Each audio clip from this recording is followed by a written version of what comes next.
Hey kids, do you like professional wrestling? Not sure I did this week, but we generally do like professional wrestling too. I am Jeff Hawkins. He is Ernest Stavo Blofeld with the cat.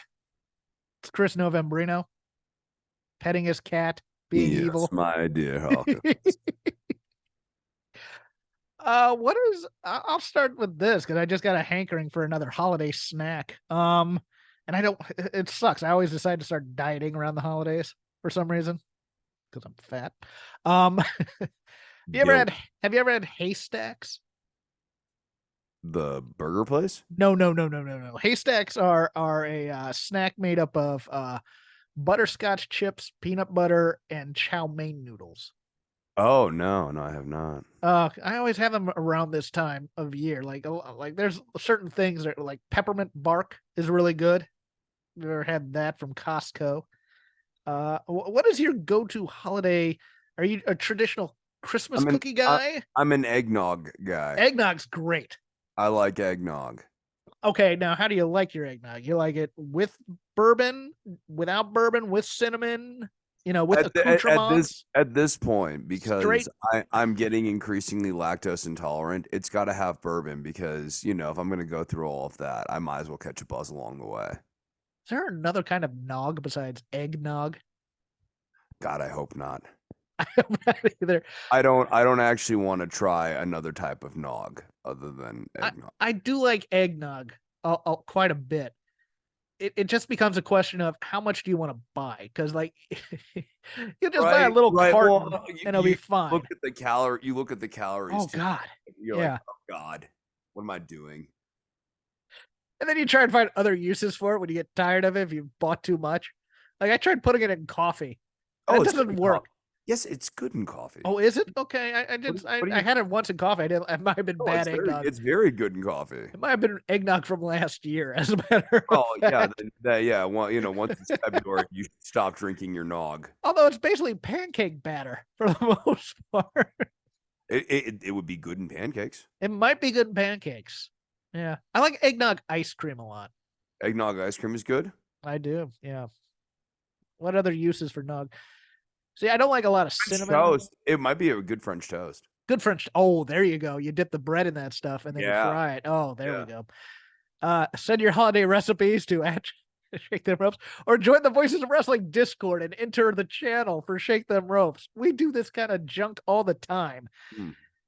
Oh, It's a healthy and robust Discord. it has been such a midweek in terms. I mean, we were talking about this before the show. It's like wrestling was there, and it was like a Golden Corral buffet. Here, have some more. One of these weeks where I've popped on things to see if I've watched it because it made no lasting impression. And then I'm rewatching it. I'm like, oh, yeah, I did watch this. I just was bored out of my mind. So it just didn't go into long term memory at all. I am interested in Deadline this weekend, though. I think that'll be a decent show. I'm not gonna say great show, but it has potential to it. So we'll preview that a little bit later. Top story: Kevin Sullivan, vice president of post production for AEW, who has been there since the early days of the promotion, was let go on December 4th in a move made by Mike Mansory, the senior vice president and co-executive producer. Hmm. The move was huge behind the scenes, particularly on the production side, since Sullivan had built the entire post production team based in Nashville. This blindsided many people. The story going around was Mansory told Sullivan that morning that they were moving in another direction in 2024. Huh, that sounds sort of familiar. QT. Sullivan had no idea what was coming and was given no real explanation as to why, just that it was a Mansory decision. Sullivan's work has always been highly regarded in wrestling, and God, Dave, write a decent sentence here. Sullivan's work has always been highly regarded in wrestling and out of wrestling. He was responsible for the video packages, things like the countdown shows and the hype shows put online to build the television shows, among other things. That's very interesting because I believe he was also with Impact at one time. And I think he was in the latter stages of WCW towards the end. I actually kind of like their hype shows and some of the things that they do for the internet and stuff. I think they can get away from like the Vice style. Like if you've ever watched Dark Side of the Ring, that's what their hype shows kind of look like too. The one guy Okay. sitting center frame, staring at the camera, narrating something. I don't know, Chris. All this talk of new direction could be very, very good if it's something completely and totally different, or it could not be very good. Okay. I think certainly the new direction of AEW in 2024 is going to very likely be a story of the year thing for 24, especially given 23, as now that we're getting close to the end of AEW's 2023, it's been really rocky, I think, is the final assessment. This is not a company that like was hitting their stride this year. This is a company that is trying to find its footing going into 24. Losing Punk, the end of the CM Punk era, and not really having a next lily pad to hop to from that immediately. It necessitates a new direction now. Will this be a decisive, calculated new direction, or will it be a flailing of the limbs? not, That is not just that's that, the big not just the question. Punk thing, but also doubling your output of live television per week. And then Yep. almost a month in, getting rid of the guy that you're building that show around. Right, right. I mean, there was a new vision, and that vision involved Phil Brooks, and they abandoned ship, rightly or wrongly. And I Yeah. know that there are a lot of people who are listening to this going, "Well, no, it's good they got rid of Phil Brooks," and especially towards the end there, I think it's hard to argue that he needed to go, but it it's still at the end of the year means that AEW had a very not successful year with their choices and their directions that they wanted to go. They wanted to have a Phil Brooks year. And for many various reasons, they were not able to have a Phil Brooks year. I think Whether, we've all kind of had a Phil Brooks year. you know, I'm old, I hurt, I work Tired of with working with children. children. Yeah, I work with children. I actually like these children, but these are all true things that Okay, I. I was talking about me, but thank you. Oh yeah, well, yeah. No. Oh well. Never mind. We're gonna No, move no, on. no, no, no. Yeah, let's move on, shall we? Sean Rossett, who we'll be seeing next week, reports that Bryan Danielson is at least partially responsible for dishing out fines based on social media conduct in recent weeks. In doing so, the goal is to help AEW look as professional as possible. There is no word on whether the fines are common or not.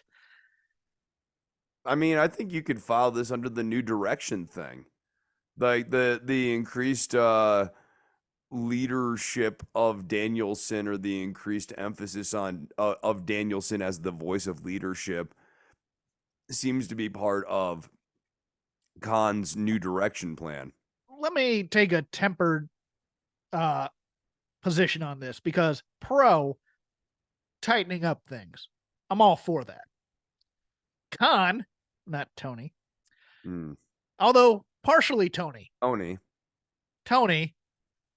Twitter Tony, Mr. Online Tony Khan, Remember Mr. when he said he was getting offline and he wasn't going to do it anymore? Yeah, Mr. in his feels on the internet, Tony Khan.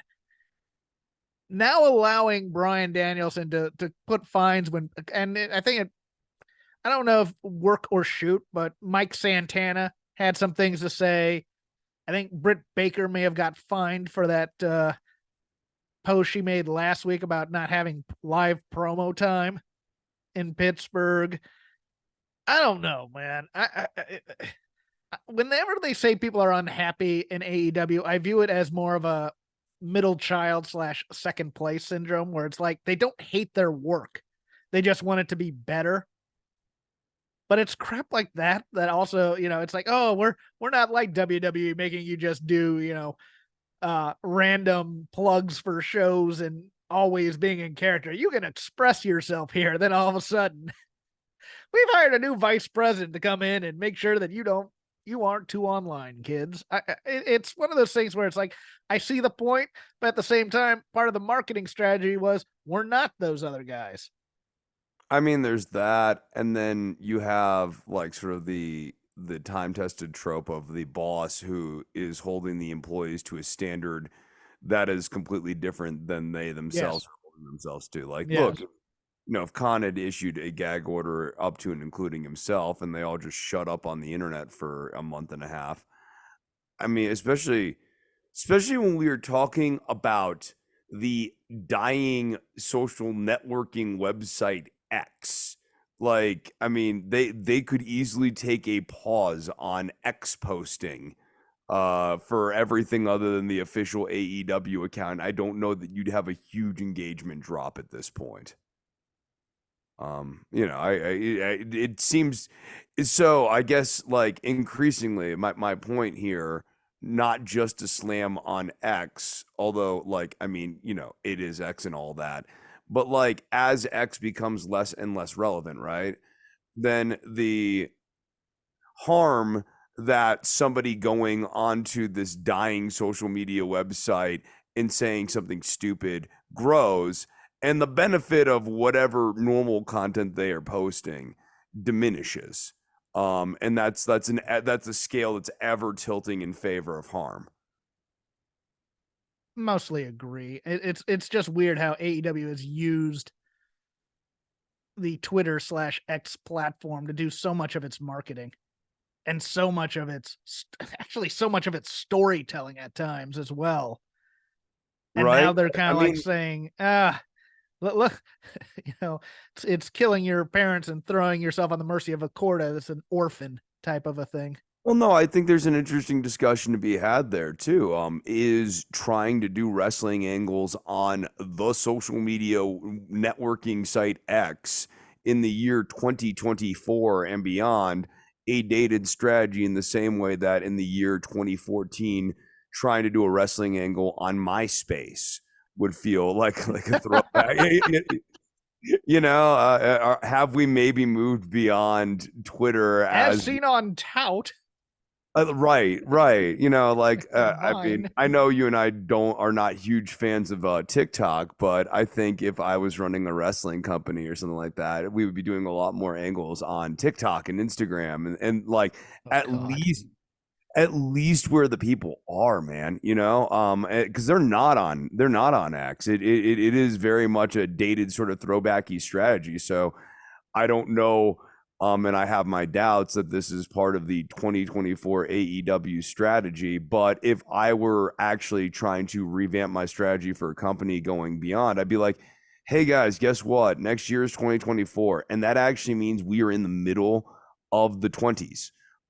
We need to think about, what does the rest of this decade look like? What the changing media landscape and stuff? Because it's not going to be X for the next 10 years. X ain't coming back, baby. Sorry, I'm chuckling because I'm like 1920s, the roaring 20s, 2020s, the boring 20s. But yeah, no, I mean, I do think that there's something to be said about just like moving beyond Twitter as the dominant marketing platform, period. Well, this is interesting because the next two stories are all about change and how the wrestling business is changing. So for the mothership, so or not the mothership, but the number one company in the world. So I'll be interested in your thoughts on this. The mothership that go to the pay window. WWE is getting out of the home video business, according to notes from Wrestling DVD Network and House of Wrestling, HUS, our buddy Nick Houseman. WWE Home Video UK announced they will no longer be releasing shows on DVD, VHS, or Blu-ray. VHS at the end of the year, with the final release being. Wait, they still were? I And, like, guess at you the could still get WWE VHSs? boy, that even took me. I was like, Dude, I am Universal Records announces no dude, more 8 tracks. having the COVID era on VHS is a total vibe. Oh yeah. at the end of the year, with the final release being Crown Jewel on December 18th in the UK and December 22nd in Germany. But in the US, the WWE home video department is set to close up at the end of this year. House of Wrestling got a WWE quote stating that, quote, the home video business has long been in decline and will no longer be a place where the company dedicates time and resources. I have become a person who is really, really pro go out and buy as much of the physical media that you want to own as possible, because standards and practices as we evolve as a streaming nation, they're going to start censoring more and more stuff out of them. So if you want the originals, I'm not going to tell you to go out and torrent over at Wrestling Classics, but maybe you should. I don't know. It's one of those things where it's like, I actually like physical media.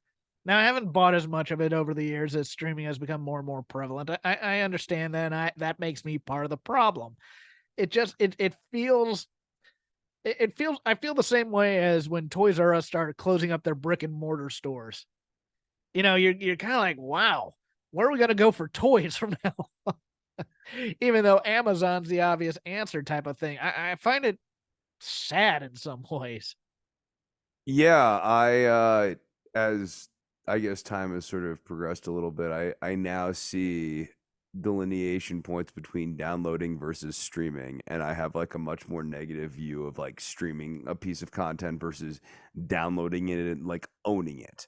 You have the actual physical, you have the data, like it is on your hard drive. It cannot be altered.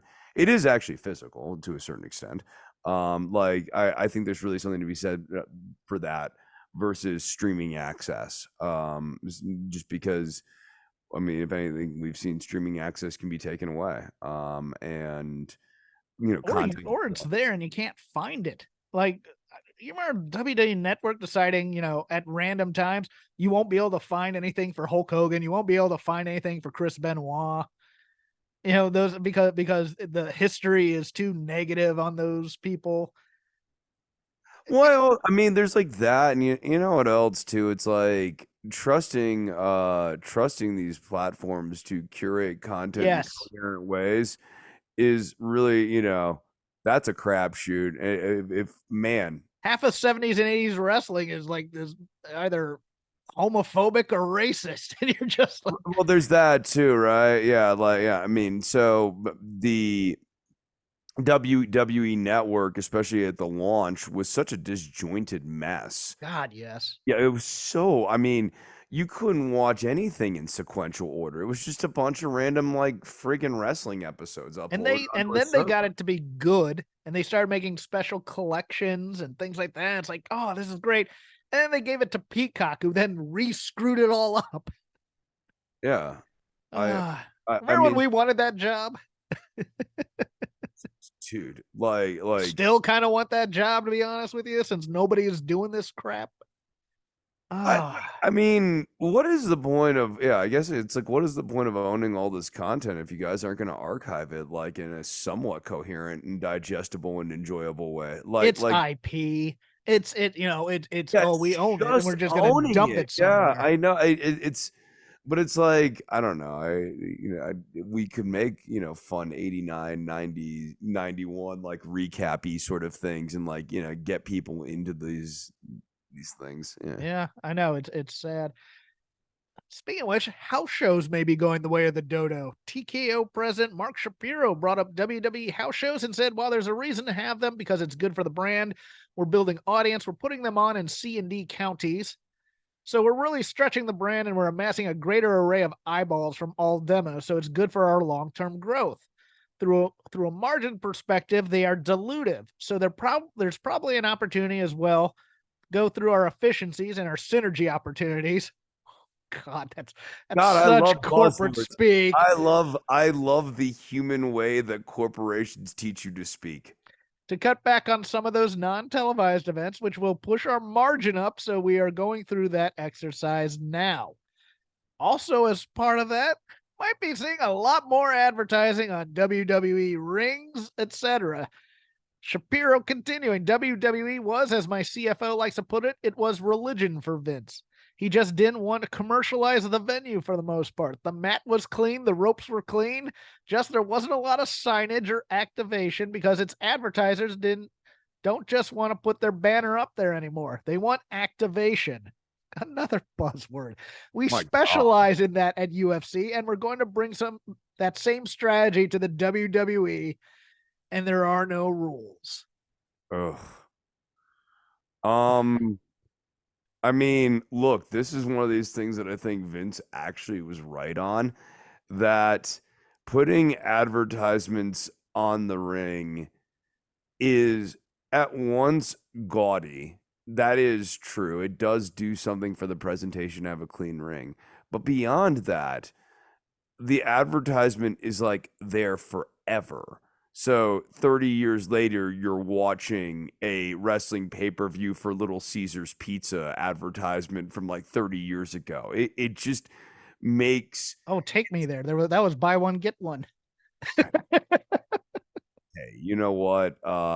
Domino's currently has an amazing emergency pizza offer. Pizza, baby. No, I get, man, that'd be interesting in terms of, I don't think residuals would have to play a play, but Right? Like, I mean, but like I if think the whole thing being clean and it's not so in your face and it's not just ad here, ad there, so busy all the time actually helps their product in so many ways since so yeah, much of it is shilling advertisement to begin with and then to get away from that and be able to watch the match even though a lot of the commentary is also just cynical shilling for either, slogans of wrestlers or products or whatever.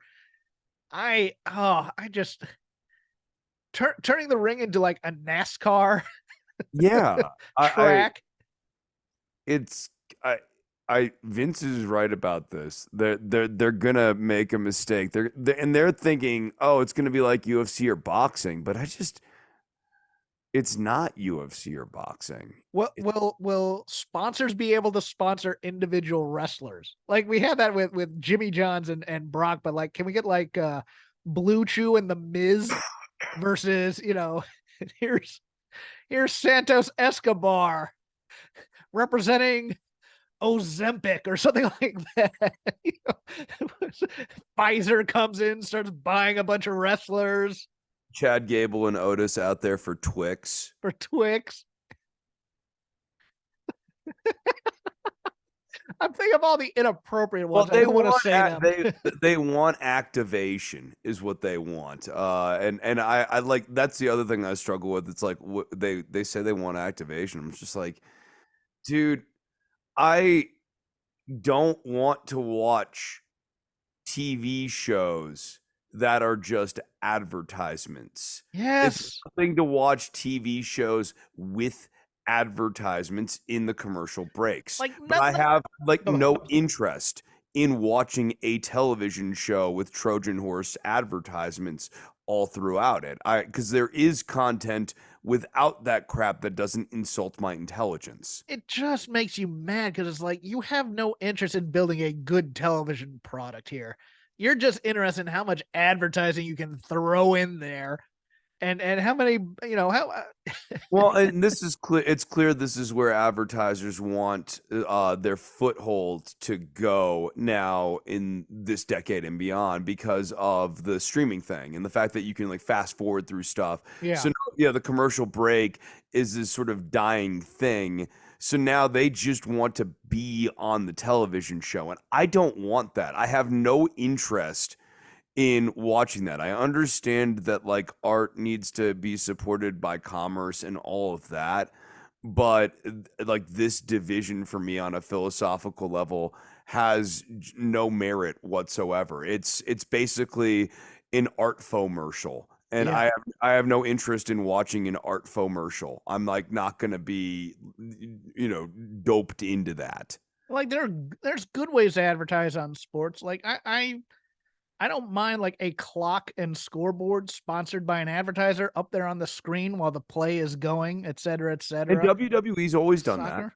Yeah, Yeah. like WWE's been willing to do that. But this feels like, and he throws him into the turnbuckle sponsored by Tampax for all your period needs, all that kind of stuff. And you're just like, oh my God, it's going to be forced ad read, throws him into the ropes. These ropes sponsored by Killers of the Flower Moon. Man, there's a lot of blood. It'd be great to wipe that up. Some Bounty paper towels sponsoring our left turnbuckle this week.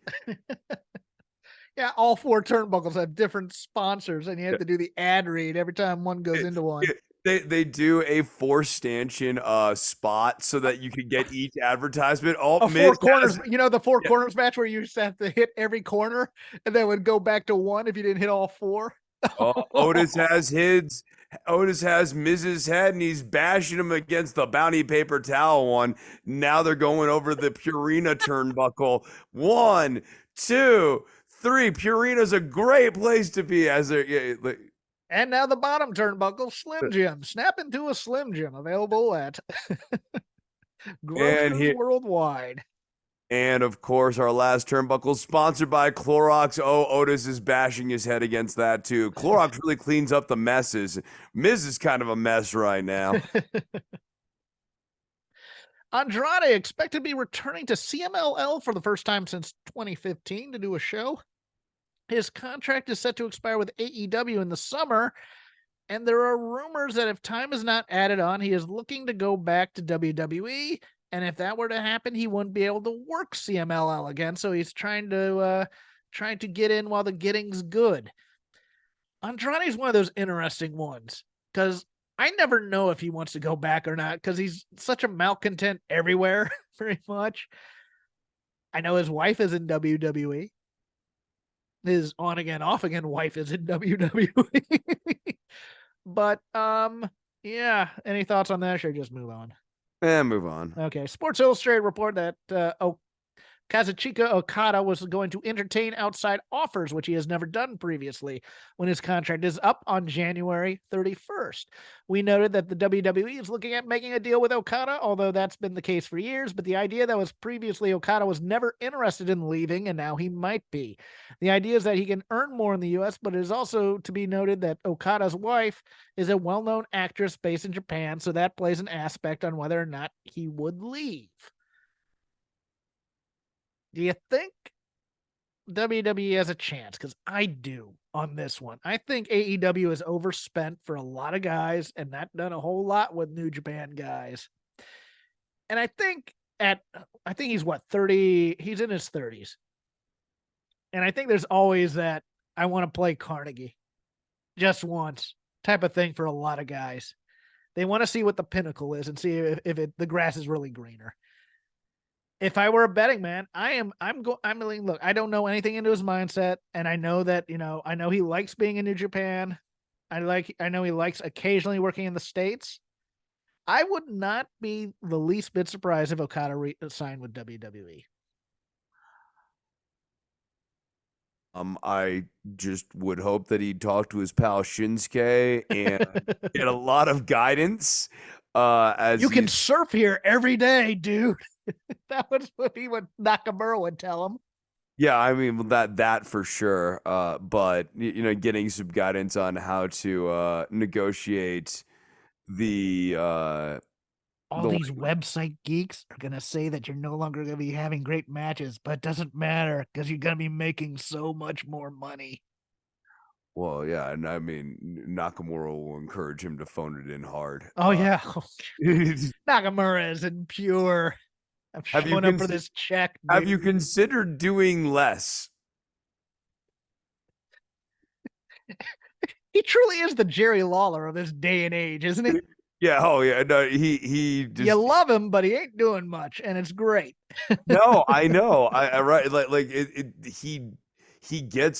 he is like the Japanese Christian at this point, where he has these slow, like, plodding matches, and they're methodical and they're entertaining.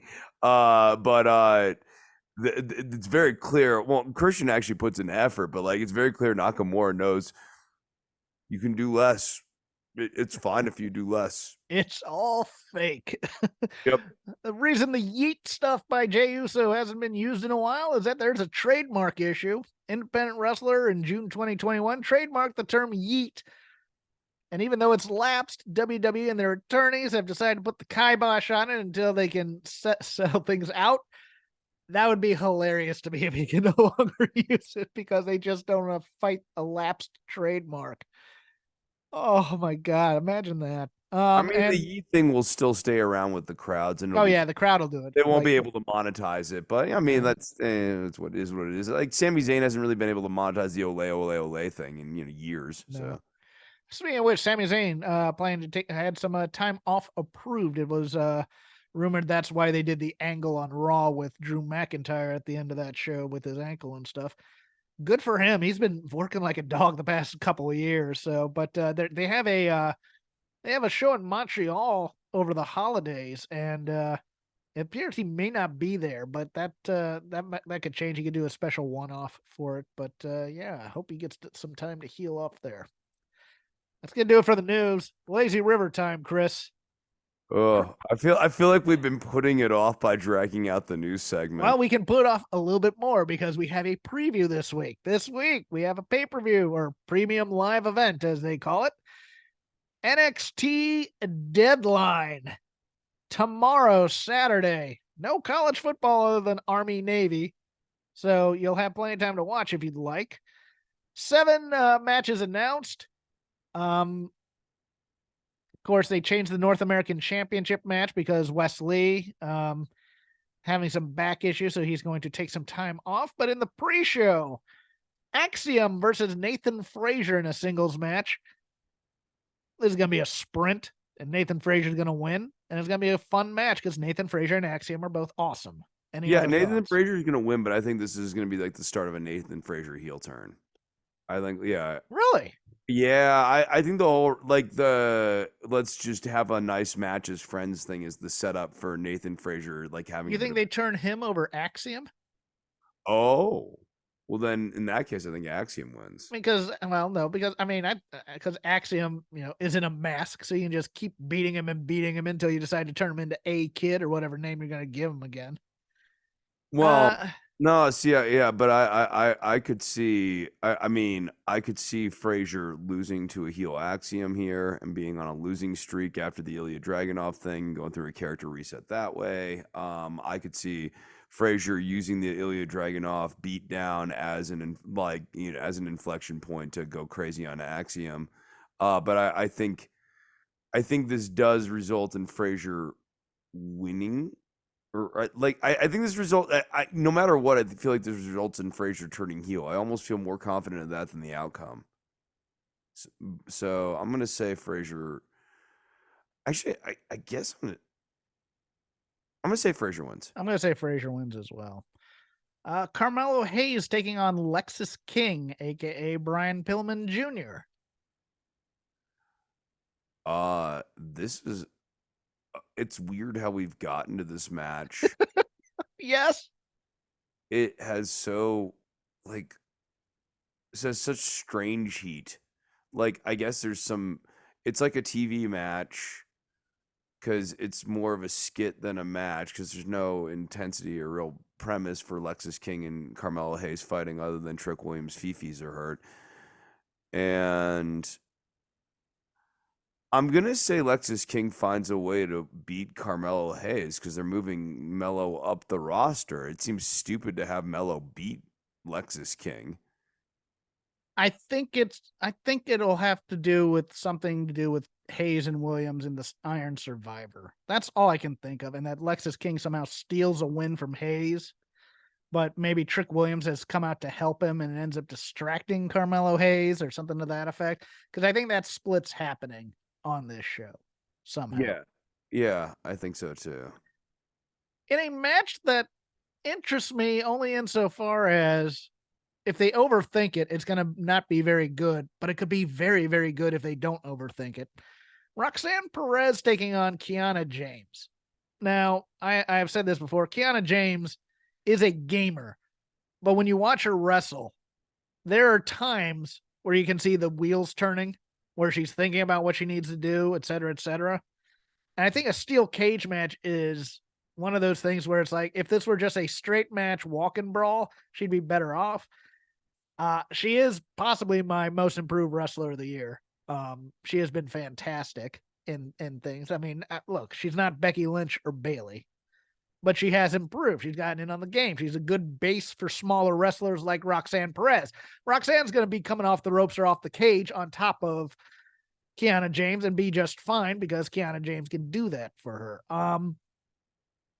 They've gotten into that phase with Roxanne now where she's too straight ahead of a baby face. We need to give her some edge. And she's been acting like a jerk. I don't know if they're going to turn her heel. I hope not. But if you recall, they did a QR code thing on the show. And during that show, that QR code was the voice of Cora Jade saying, "See you at NXT Deadline." I think she may get involved in this match somehow. Would I be crazy to think Kiana James might win this? I think Kiana James does win this. I think like Roxanne's on a storyline, and Kiana James needs like a build. Yes. Yeah, so I actually do think Kiana James wins this. Okay, so we're agreeing on that one. Dirty Dominic Mysterio with Rhea Ripley versus Rhea Ripley, Rhea, versus Dragon Lee with Rey Mysterio. Who I think assume it's will really be on cool crutches. that Wesley got his cousin from south of the border to come in and fill in. Dragon Lee is currently on the main roster. Dom Mysterio is currently on the main roster. Why is this happening? Exactly. It'll be fun. Dom's gonna retain, but like it's stupid to not even have someone from NXT have a match with Dom. Like, how little faith do you have in this guy that you can't like? They're even putting an NXT guy in the US title tournament on SmackDown. I don't know who it I mean, is. you could have Dom have a jobber match on a pay per view, and like if you presented that the right way, it would make total sense. Where he like acts like this is a pay per view title defense, and it's just like an enhancement talent match against like Marcus Bigsby or whatever like generic guy you have. Here he is, Marcus Bigsby. Bigsby. You've used that name before, and I have not. No, that's a new one. That's a new one. I actually think there's a chance Dragon Lee may take this title because before we went to air, I was watching some of SmackDown, and they're doing a US title tournament, and they just had Dragon Lee lose to Santos Escobar. I can't believe that they're just going to keep burying Dragon Lee like this. He's going to have to get a win somewhere, and with Ray in the building, I think this is a title change. I don't. I think that the Judgment Day is all premised around them having the mid card belts and stuff, and like Okay. belt off of Dom just like makes them have to start writing a whole storyline for Dom not having a belt that they don't want to hassle with right now. Women's Iron Survivor Challenge, and the things that are fascinating to me, I said this last week for the Iron Survivor matches, is a lot of new faces. And that could be a recipe for disaster, but we will see. Tiffany Stratton versus Lash Legend versus Blair Davenport versus Kaylani Jordan versus Fallon Henley. Lash Legend got her championship. She got to body slam Otis on NXT television. That's kind of a big deal.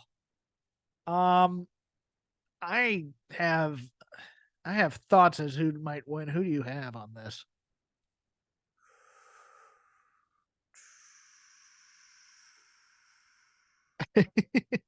I'm gonna say Kaylani Jordan just because like I feel like they've been wanting to push her and like this is gonna be used as a jump starty platform. Just for a one-shot shot at the title? Yeah, I mean, Okay. because like Stratton's the strongest of all of them, but But you can name her number one contender at any time. anytime, right? And then like so then I'm like pulling her out. I'm going Fallon Henley. No, who's the other one? Lash Legend and Blair Davenport. Maybe Blair. See, Maybe they have Blair win it so that they can have her go up in a match against Lyra Valkyria. I could see I that. swear they've had that match 30 times I already. swear I know. We definitely saw it in NXT UK and it Yeah. stinks.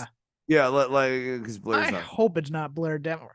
There's an inkling of me that thinks they give this to Lash Legend for the one-shot title thing just to see what they have with her. I mean, look, you can't go wrong with Tiffany Stratton. Tiffany Stratton would be great as the number one contender. She'll bury whoever. She'll say toodles. She'll say Tiffy time. Lash Legend is an intriguing pick to me.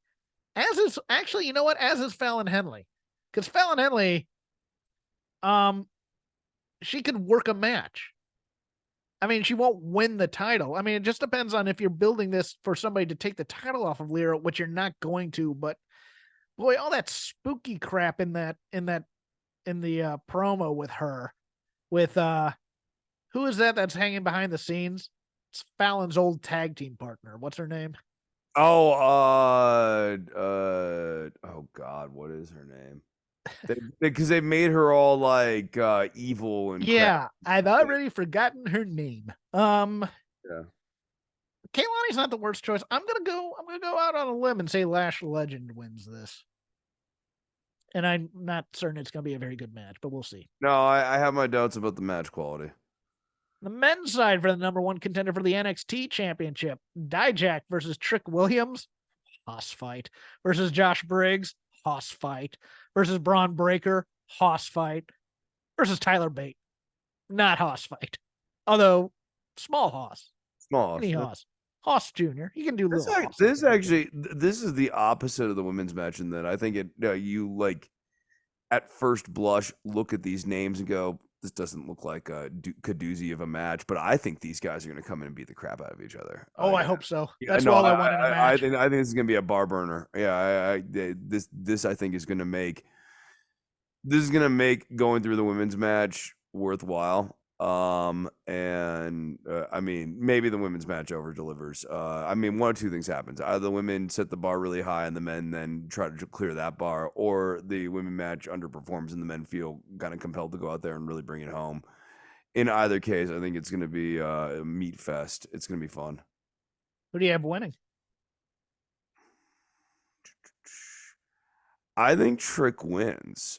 I think, I mean, yes, Trick and Mello are going to split, but I think the Trick Mello split might be the television angle coming out of this pay per view. I think Mello wins, Trick wins, and like they end the night seemingly standing tall together, But giving each other side eye. Yeah, and it's beginning it. Exactly. They both win, right? Like they should be together. You know what I mean? Like it should be Trick Mello game back on top, but it's not. Yeah, it's an uneasy relationship has healed for right now as we go dark. Yeah. Boy, Trick Williams is the strong pick here. But there's that part of me that thinks Braun Breaker gets this just to get back on top. But I can't get Too early to go back. It's too early to go back to the Dragunov match. You got to remember whoever wins this is going to Dragunov. I can't get that far into it. I'm gonna say Trick, and I'm gonna say Josh Briggs is gonna do something amaze balls, and hopefully he doesn't get hurt. It's gonna be one of those types of moves where somebody's gonna be in his ear about him having him prove himself, so to speak. And so he's gonna do like you remember during the that one tag team elimination chamber when Tucker was just going off and doing like amazing things in the elimination chamber. Really good that. Yeah. I mean, I don't think it's gonna be him, but Dijak versus Dragunov is always a match that has high quality, attached to it. Bate versus Dragunov would be a barn burner. Yeah. I mean, but Bate's being rumored to being moved up, as preposterous as that sounds. Yeah. I mean I think this is gonna be match of the night. Obviously, to me, it'll be great. They'll bring Bate in, and he can be friends with his buddy Butch. Yeah. It can be like Butch. They should call him Bate. They shouldn't even call him Tyler Bate. It's Bate and Butch. No, his name should be Squire. Squire. Butch and Squire. No. Like, no, he needs one of those Oh, I had a name, I couldn't think of it. Like one of these British names that's effeminate or something like that, but it's a man's name. Ashley. But They call him Ashley, and he goes up there and he's Alistair, just an yeah, ass beater or yeah. something like that. Yeah.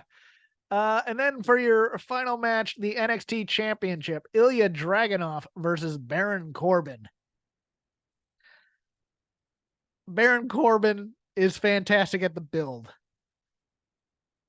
And I think he's going to be awesome selling for Ilya.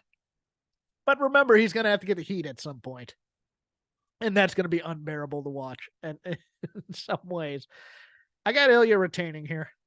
No, no way. No,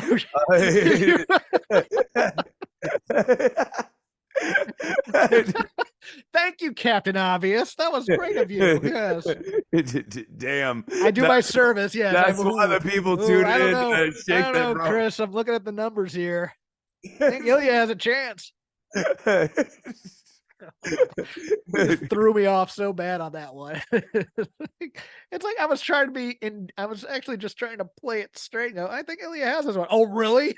Mind if I jump down your throat here, you jerk? I wasn't even trying to jump down. It was just like, you don't think Baron Corbin's gonna win the... No way. Although, you have to admit, there is something there, given that this is the end of the year, and they're going to have a show for Rumble, and they're going to have a show probably on WrestleMania weekend where you could give Baron Corbin an NXT title run, because did he ever hold the NXT title? I don't think he did. No, he didn't. No, he didn't. Well, Becky Lynch And got that a was his chance. whole point. If you had watched his wonderful, inspired I promo. watched this and it was good. Okay, Well, yeah. Then you would. Then how come it went in one ear and out your mother? Huh? Because every other wrestling thing this week has gone in one ear and out the other. Chris, I Yeah. told you that before. Yeah. So, Uh, no, I have this match not being particularly good. I mean, yes, obviously Dragunov retains, but I think this is gonna stink. Like, yeah, Corbin's gonna get his heat spot. He'll do a couple of moves. You're like, ooh, but this is gonna be super by the numbers. The outcome's never gonna be in the doubt. melodrama is going to be so high. His heat spot's never gonna have you legitimately think he's got Dragunov beat. Yeah. I think honestly, the better move here, the much better move here is Dragunov comes out and he annihilates Baron Corbin in his title defense. And then he points to Trick Williams and says, "You're next." Yes, exactly. Yes, because they're about the same size. The move here would be to have this be one of the most dominant title defenses. Oh, even better.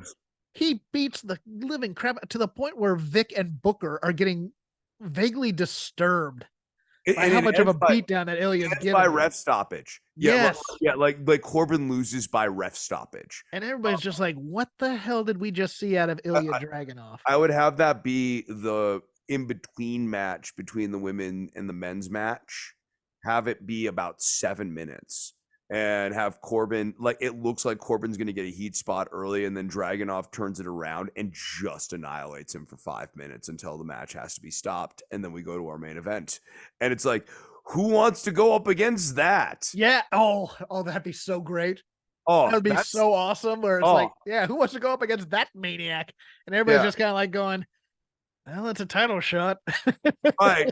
Yeah, like, that'd be great. Even Breaker has a little bit of like, he's cocky, but he's also now like questioning himself, like, this is not going to be so easy the second time around. Yeah, like Braun's back there warming up, and Ilya comes back with blood all over his fists, licking them or something. And Braun's like, that would actually be such a great post match where he walks back past all 5 guys. All 5 guys. Yeah, and says, holding who the wants belt. Some of this. Holding the belt, he just stares at all of them, having just completely annihilated Baron Corbin, sending him packing forever. Even Dijak has his glasses on. He's like, yeah. He should be the button. He should just say, like, drop an F-bomb and it gets bleeped out.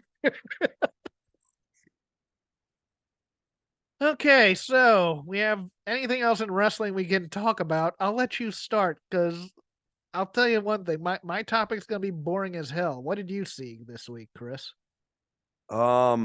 Boy, I mean, I watched NXT, but we basically already kind of covered We that. covered that. And then, WWE was there. Yeah.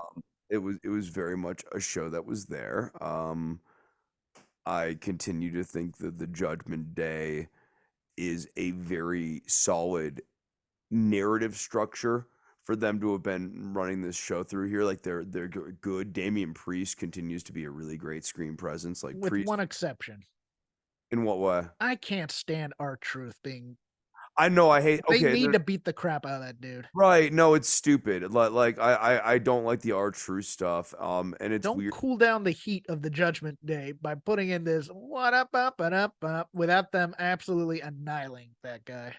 I think the first week, I liked it the first week where Yes. Damian Priest was just like, no, he's not worth our time. We are like we're such dominant heels that we don't need to beat the crap out of just every single baby face. I liked that the first week. Having this being a running gag, I am with you, is stupid and undermining. So it was fine. It was fine week one. It's not so good Yeah. now. It can't continue. Yeah. No, it You has gotta it take has the to whackety it has schmackety literally has stuff. to end next week. Like Yeah, like it's especially after Dominic and JD McDonough lost lost the match or whatever. They kind of need to get their heat back by just beating the crap out of our truth. our boy BOC is screaming, it's Jimmy Valiant and the Horseman. The Horseman would never allow that crap to happen on their time. They'd stomp a mud hole them in the locker room. Yeah, I agree. Anything on? Well, I'll tell you what I told you what I watched before. I watched a 1992 WCW Power Hour, and man, they had a sneaky. I mean, look, everybody knows that War Games in February was fantastic, but this is the build to Halloween Havoc I was watching, and they haven't done the Japanese Super Show yet, where Rude and Chono fight. And I think Rude injures his back in that show. Um, but they injured Jake Roberts has just come in. They've explained he came in, he cuts a promo, they show his promo from Live in the Ring. They also show the Clash of the Champions part of that match. They had a ridiculously booked. I don't know if you remember this. They had Sting taking on Jake Roberts, Vader, and Rick Rude in one match because that's just what Roberts wanted in order to get to spin the wheel, make the deal. And they set up the feud that we never got between Vader and Rude in that match because Sting gives him like a suplex and Vader's on the top rope and he just decides to splash both of them for good measure. And I never realized that's how they set up the entire Rude Vader feud there. I was like, okay, that's kind of cool. Other interesting things of note, I had a Jimmy Garvin versus Scotty Flamingo. And it was just about as good as you'd expect it to be, even though I like both guys. Rick Rude versus Van Hammer.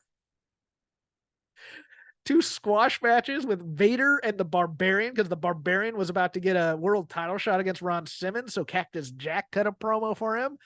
And also we got don't forget to watch WCW main event where we'll see Bobby Eaton and Arn Anderson managed by Michael Hayes. I had forgotten about that Michael Hayes managing that team because I remember the whole basis of that was a promo about the three greatest tag teams of the 80s. Each had one player, and then Michael Hayes never wrestled in that entire group. It was just Anderson and Eaton who didn't need them. Yeah, no, it was a fun little thing. A lot of recaps, a lot of video, and a couple of squash matches. It's all I need for my wrestling. Should we do Dynamite now?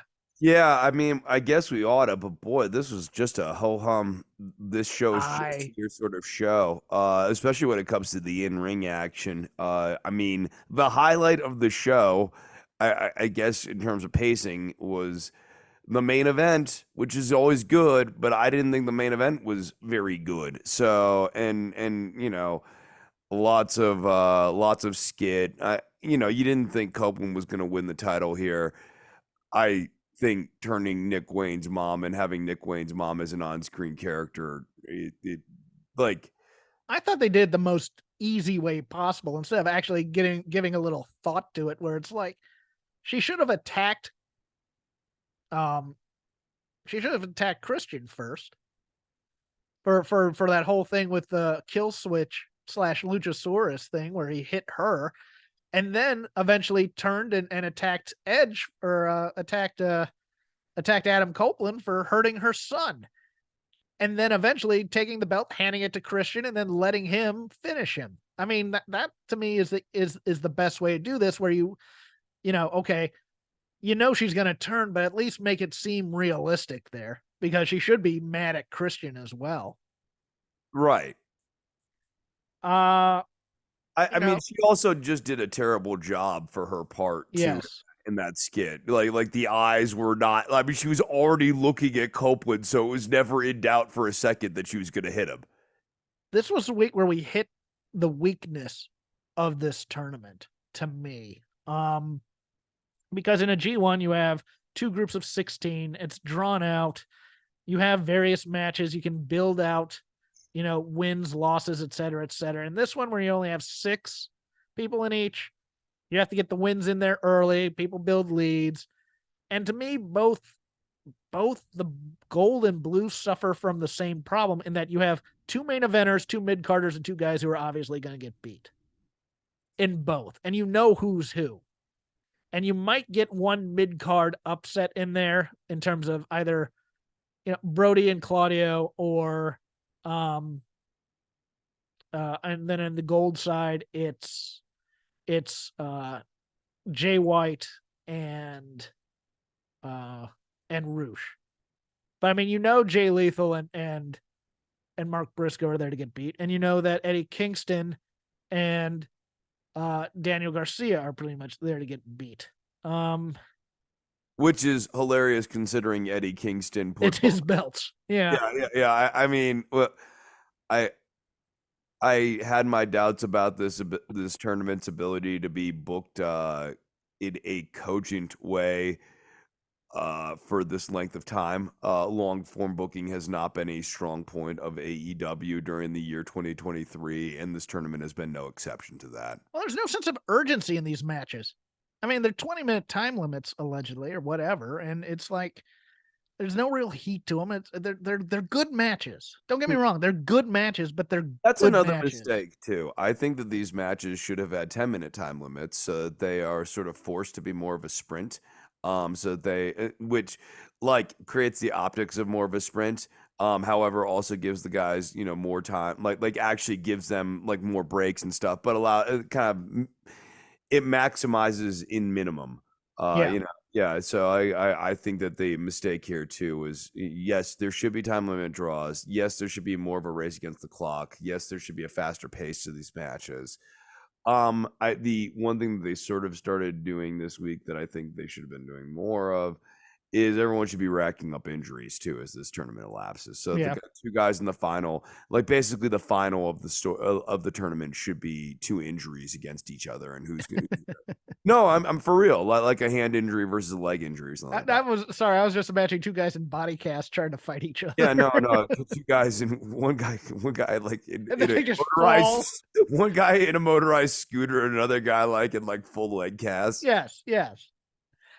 The other major story on Dynamite was, of course, we did not get the MJF and Samoa Joe versus the Devil's minions bait and switch in a way, but we did get the reading of the red herrings, because we had Roddy ditching his wheelchair in this thing made me angry, because it was so poorly executed to me, because it's obvious, number one, they fell away from the bit. The entire bit should just be that Roddy screams the word Adam.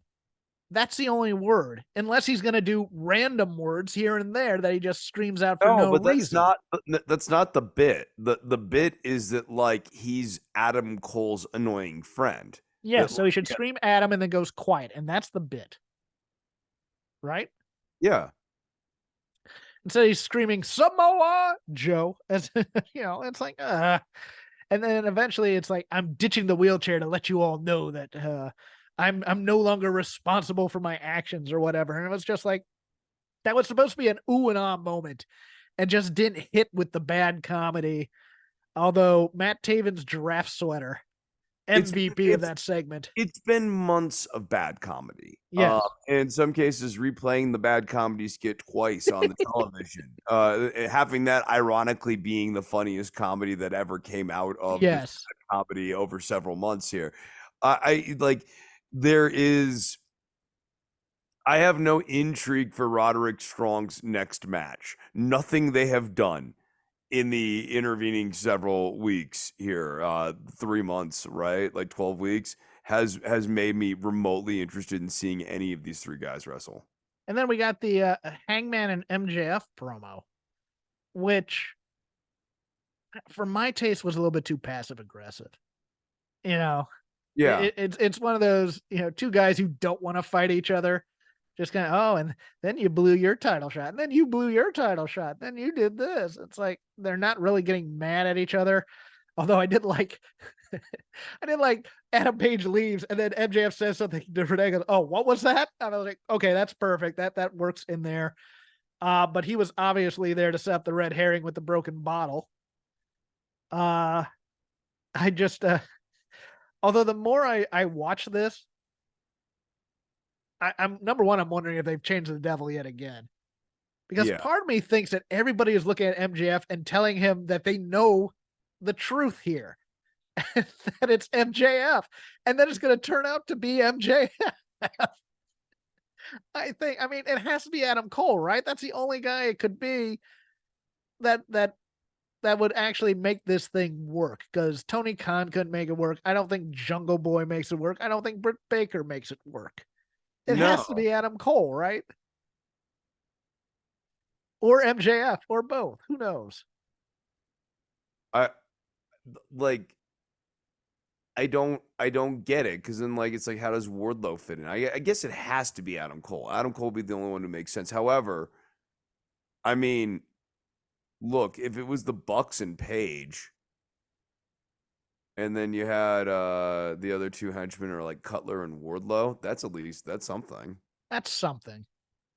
Yeah, But it was yeah, just, I like, and I just, it's one of those things where it's like, okay, you're being hunted by an unknown force with a bunch of goons. This was MJF doing a heel promo instead of a babyface promo too to Adam Page, which I thought it doesn't click with this new character development we've gotten out of MJF type of a thing. yeah, really, really. I thought. I mean, that was maybe my bigger issue with the characterization is that MJF is supposed to be a paranoid babyface right now. Yes. Like, he is overreacting and he's paranoid. In this here he felt confident, which he shouldn't be. And yeah, he felt needlessly contentious, which also he shouldn't be. Yeah, especially towards Hangman, who hasn't been involved in this at all at any point. And it was just like so weird that he's coming out, but just I mean, and then of course you get the broken bottle, and it's like, well, of course it can't be MJF anymore and Hangman. But yeah, I mean, and the Tony Storm thing. Okay, Rio's back. Oh, Great. dude, boy, was Riho's return. I mean, her theme song stinks. Like it does this Her thing. costuming stinks, is what E- really Every stinks. like I just there's a lot of things about Rio I don't care for, but there's this like thing in her theme song where like crescendos to this high note that's like a strange high note for it to crescendo to, and it really just sort of hits home. Yeah, Yeah, yeah. it's totally 8-bit video game music. It's also a whole tone scale if you want to get into it. Okay. Yeah. Like, I didn't know but we were gonna do music theory today. I well, didn't I study. wasn't even trying to go there. I wasn't even Right. trying to go there on that. But she's as awkward as a whole tone scale is how I feel. Yeah, and I mean, her whole, like, I just want women wrestlers to be presented as athletes as opposed to, it gets into my Joshi issues where they're children sometimes, and you're like, and Rio is always presented to me a little bit childlike, and I just go, she's a good wrestler. Don't get me wrong. Yeah, And I mean, but this match is going to be Tony Storm, sports entertainer, with Luther versus Rio. It's not going to be the stardom match. Everybody's thinking this is going to be the stardom match, and it's not. It's going to be movie star Tony doing, windmill punches like she was doing on this show. And you're just like, what the hell was that? She's doing old timey silent movie offense during Yeah. commercial breaks. And you're like, okay.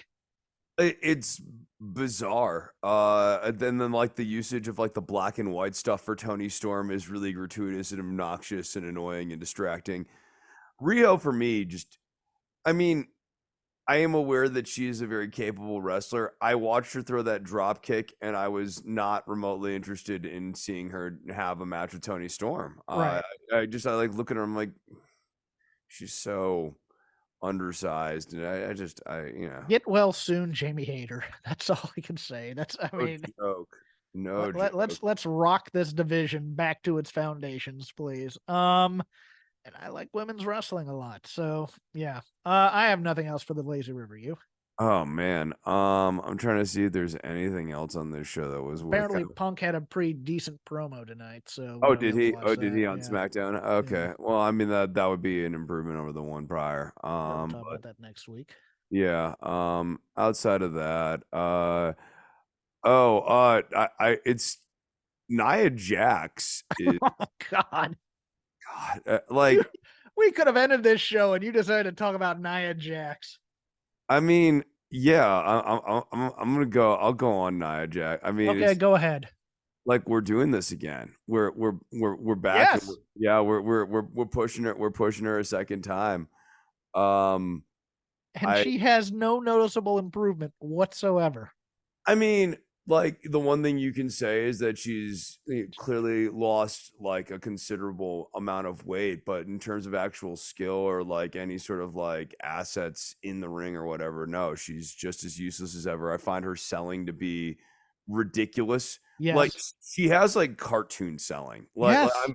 I know like we have like the my hole as like the classic meme, but like dude, I mean, there's a super cut of Nia Jax bad sellings to be made, I would definitely watch a 15-minute supercut of.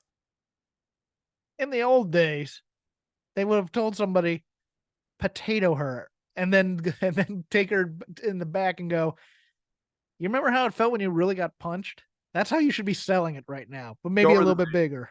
show her the Yeah. video. Show her the video of like what her facials and everything look like. Yeah, and be like, that's what selling looks like. Dude, I, I know she flails like a Oh my character that god. you're fighting in Punch Out. She does a windmill every time because it's like, "Oh, you've Just thrown me off my equilibrium and I'm just almost this ready to fall instant. here." Yeah, like She's a wow. tree. She has Yeah, the offense of a tree.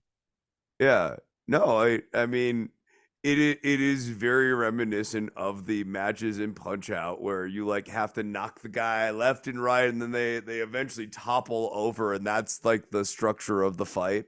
Yeah. Yeah, no, that's what Nia Jax basically is. I find it unrewarding. I don't understand why we're pushing her. It's a real shame. It's a real shame that both Shayna Baszler and Zoe Stark. Zoe Stark have been sacrificed to this project. So that we can get back to Becky Lynch. So that we can bring back up the Survivor series from 3 years ago or whatever, the build to that when she got punched in the nose and became the man.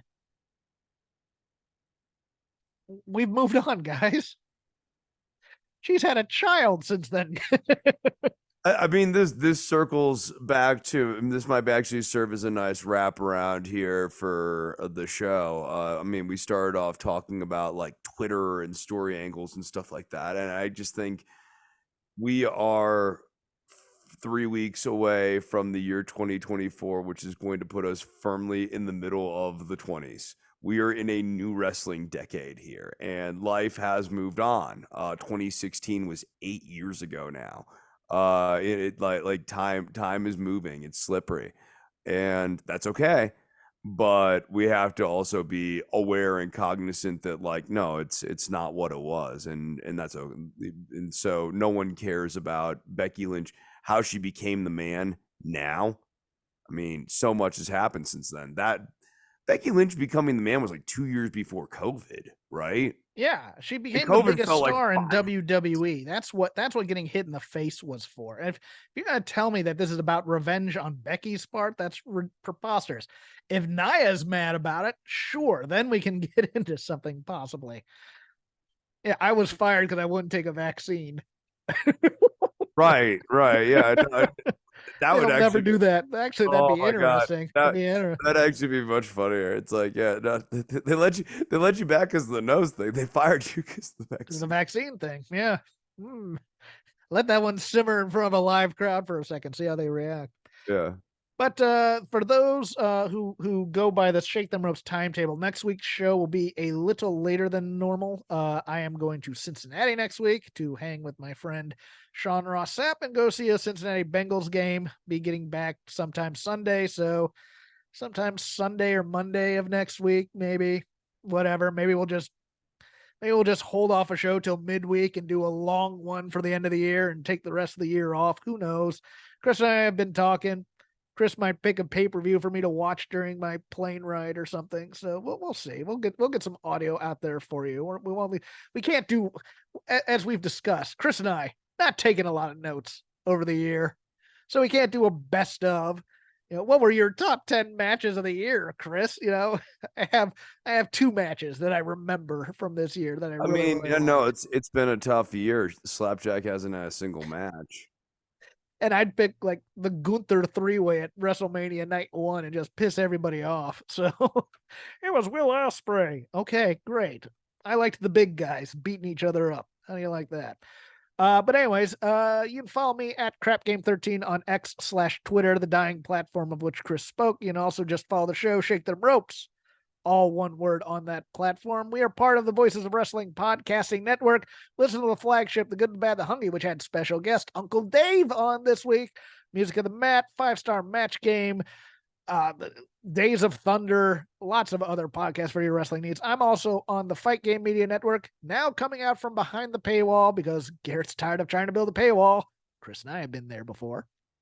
And those shows will be on the free feed starting in January. I do a show called The Dynamite Show. We record live about 20 minutes after Dynamite goes on, myself and Paul Fontaine. It's on YouTube. I plug it on the Twitter. If you're around, hey, come watch us live. We have some laughs.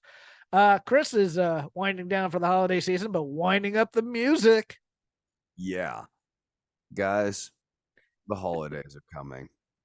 All of them. And last week we talked about making Christmas a unifying time for Yes. all peoples. Feliz And Navidad. Feliz Navidad. Yes. And this week I want to talk to all of you about bringing the gift of music to not one but several members of your family. In the past, I've talked about getting guitar lessons for a member of your family who might be interested in music. What if there were several?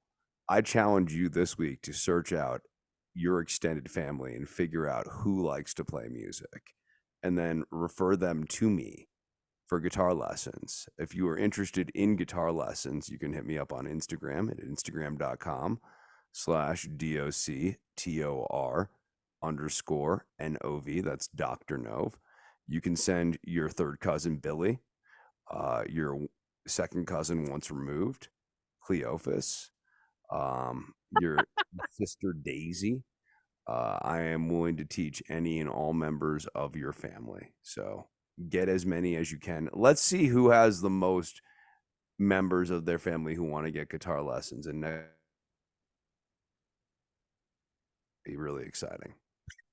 You sound thrilled. Hey, you know what? When your second cousin Cleophas once removed is playing the bass like a bad mofo in your local A little bit of hardcore punk band. slapping. Yeah. Yeah, a little bit of slapping, a little bit of hardcore punk in the Kentucky scene where Cleophas lives. Then you'll be thanking me, your buddy Chris. Also DM Chris if you'd like to go out for eggnog. That's true.